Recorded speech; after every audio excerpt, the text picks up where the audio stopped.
Bonjour mesdames, bonjour mesdemoiselles, bonjour messieurs, auditrices et auditeurs de la VDC, bonjour. Voici la lecture de la revue de presse de la VDC de ce lundi 6 novembre 2017 au micro d'On Kayembe depuis New York City. Une redondance dans la livraison de l'information dans les journaux tant au niveau national qu'international après la publication dimanche 5 novembre 2017 par la CENI du calendrier électoral des élections en RDC. Cette publication dimanche de la CENI du calendrier électoral des élections en RDC suscite surtout la colère dans le camp des anti-Kabila. Colère et rejet du calendrier électoral de la Kabylie et de Nanga. La Libre Afrique titre RDC, un calendrier électoral qui suscite colère et doute. Une diffusion dimanche par la CENI d'un calendrier électoral fixant les élections congolaises au 23 décembre 2018 a suscité colère, ricanement et doute au Congo. Colère parce qu'elle était due pour 2016.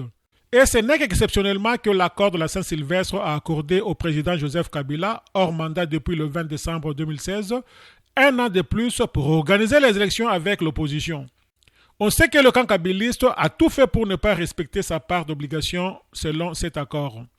Ainsi, il n'y a pas eu libération des principaux détenus politiques, seulement l'élargissement d'inconnus, voire criminels reliés au régime. Il n'y a pas eu de partage de pouvoir avec l'opposition, seulement les débauches de personnes issues de celle-ci, notamment Sami Badibanga et Bruno Tshibala, dépourvus de pouvoir malgré un titre ronflant et des émoluments de Premier ministre. On n'a pas confié la surveillance du processus à l'opposition. Joseph Olengankoy, déçu de ne pas être assez reconnu à ses yeux au sein des opposants, a rallié le camp adverse, même s'il a du mal à avaler les couleuvres que ce dernier lui sert, dit le tabloïd. Elle a suscité aussi des ricaillements parce que, survenant de quelques jours après l'ambassadeur des États-Unis à l'ONU, Mme Nikki Haley, eut exigé les élections en 2018. Si les élections ne sont pas organisées en 2018, la RDC ne pourra pas compter sur l'appui de la communauté internationale et celui des États-Unis. Elle semble être surtout à la consommation extérieure. Pour quelle autre raison Corneille Nangaa, président de la CENI, se dédierait-il? Il y a un mois, il avait en effet assuré qu'il faudrait 504 jours après la fin de l'enrôlement pour tenir des élections, soit au plus tard avril 2019. Le Congolais, eux, se demandent pourquoi les kabilistes et leur CENI ne répéteraient pas tout au long de 2018 le jeu qui semble avoir fonctionné en 2017. Multiplier des retards et des prétextes pour rendre apparemment impossible le vote des citoyens et se maintenir ainsi au pouvoir, exclame le tabloïd. Commentaire de la presse. Selon les prévisions de la Commission électorale nationale indépendante CENI en sigle, rendue publique dimanche 5 novembre, la tenue de l'élection présidentielle, des législatives nationales et provinciales interviendra en une séquence le 23 décembre 2018, rapporte Forum des As. Le groupe Avenir titre la présidentielle fixée au 23 novembre 2018. En effet, la Commission a publié dimanche 5 novembre 2017 dans la soirée le calendrier global des élections en République démocratique du Congo comme annoncé. Il s'agit, souligne le moniteur du joséphisme, d'un calendrier qui prend en compte l'accord global inclusif du Centre interdiocésain de Kinshasa du 31 décembre 2016. Pour le président de la centrale électorale, qui s'est exprimé au cours d'un échange avec la presse, en dépit de son indépendance, son institution doit quand même tenir compte des avis des parties prenantes au processus électoral. À l'en croire, ce sont les consultations qui ont permis à la CENI de publier le calendrier électoral, d'autant plus que les élections révèlent d'une souveraineté nationale et il revient au gouvernement de la République de les organiser. Mais pour que ces élections puissent avoir lieu, des contraintes d'ordre légal, financier, logistique, politique et sécuritaire doivent trouver des réponses. Pour dire que le gouvernement de la République doit non seulement mobiliser les moyens, mais aussi sécuriser le pays pour que les élections se déroulent dans un climat de paix. L'Avenir souligne sans plus de précision que le calendrier prend en compte l'accord du 31 décembre 2016 ainsi que les recommandations issues des réunions d'évaluation des processus électoraux tenues respectivement à Kananga du 28 au 31 août 2017 et à Kinshasa du 14 au 18 octobre 2017.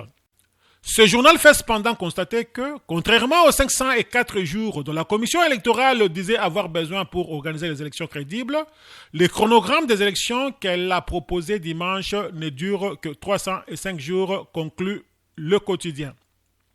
Pour sa part, Cap Sud fait remarquer que c'est peut-être l'effet Nikki Haley. Le site web d'info rappelle en effet que, lors de sa visite en République démocratique du Congo, l'ambassadrice des États-Unis aux Nations Unies, Nikki Haley, avait insisté auprès des CENI pour que les élections aient lieu en 2018. Environ 2 semaines après la visite de l'ambassadrice américaine, la CENI a publié un calendrier qui prévoit la présidentielle en 2018, alors que la majorité présidentielle avait dénoncé une ingérence de la communauté internationale, fait observer le web d'info. Le potentiel sur ce même sujet titre « Processus électoral, un calendrier truffé de contraintes majeures, 23 décembre 2018, élection présidentielle, législative et provinciale. 12 janvier 2019, prestation de serment du président élu. La Commission électorale nationale indépendante CENI a enfin rendu public dimanche dans la soirée le calendrier électoral. La présidentielle. Les législatives nationales et provinciales sont prévues le 23 décembre 2018. Quant au nouveau président élu, il est censé entrer en fonction le 12 janvier 2019. Très ambitieuse, cette feuille de route est cependant assortie de 4 contraintes majeures d'ordre légal, financier, logistique, politique et sécuritaire. Au point que la CENI a, dans la foulée, avoué que si les dates butoirs liées à chaque contrainte n'étaient pas rencontrées, il serait à craindre une remise en question de l'ensemble des opérations électorales. Bref, ces contraintes pourraient plonger le calendrier et le rendre aléatoire. D'après ces prévisions, le successeur du président Joseph Kabila sera connu le 9 janvier 2019 et prêtera serment 3 jours après, soit le 12 janvier. Quant au vote des sénateurs, il aura lieu mardi 6 mars 2019. Enfin, le journal invite les partis politiques à renoncer aux postures politiciennes afin de préparer les élections. Sur la radio Top Congo dimanche dans la soirée, le secrétaire national à la communication de l'UDPS a dit que son parti rejetait le calendrier qui n'est qu'une provocation du peuple congolais, rapporte le tabloïd. Actualité.cd résume les choses comme suite. Kabila président jusqu'en 2019. L'opposition et les mouvements citoyens promettent de faire parler la rue d'ici le 31 décembre.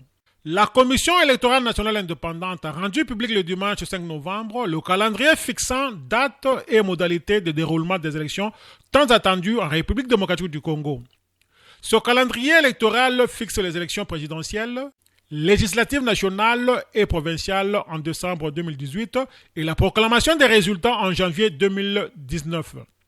AFP titre « L'opposition rejette le calendrier électoral en RDC ».